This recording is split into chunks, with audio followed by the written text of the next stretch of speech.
లో మామ ఈరోజు డే ఎట్లుంటుందో చూద్దామా అయ్యా. ఇయ్యో రెడీ అయిపోయిన సక్క షాప్ కాడికి అయితే వచ్చేసిన.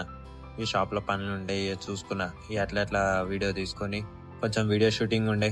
ఇక సక్క వీడియో షూటింగ్ అయితే స్టార్ట్ చేసిన. ఇక వీడియో షూటింగ్ అయితే కంప్లీట్ చేసుకొని కొంచెం కింద పని ఉందంటే సక్క కిందికి వచ్చేసిన.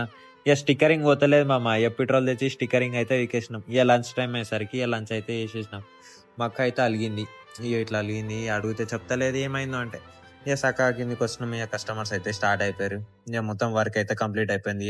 ఇక షాప్ బంద్ చేసుకుని అయితే ఇక ఇంటికి అయితే రిటర్న్ అయిపోయినాం. ఇక ఇంటికి అయితే వచ్చిన ఆకలి అవుతుందని చెప్పేసి మళ్ళీ పెరుగు కడుకొని పెరుగు తెచ్చుకొని పెరుగన్నం చేసుకొని పాలు కొన్ని గరం పెట్టుకొని కూర్చున్నామమ్మ. ఇక షర్ట్ ఉతుక్కోవాలని చెప్పేసి అప్పుడు గుర్తొచ్చి పోయి సక్క షర్ట్ అయితే ఉతికేసిన. ఇక ఫ్యాన్ గాలి వస్తలే అని చూస్తే ఎందుకు వస్తలే అని చెప్పేసి చూస్తే అవతల ఎన్నో పెట్టుకొని ఈడ గాలి రా అంటే వస్తుంది సక్క. ఇక ఫ్యాన్ అయితే ప్లేస్ మార్చిన గాలి అయితే సూపర్. కి డే అయితే ఇట్లా కంప్లీట్ అయిపోయింది మామ. అట్లే లైక్ చేసి సబ్స్క్రైబ్ చేసుకో మామ. Bye, good night.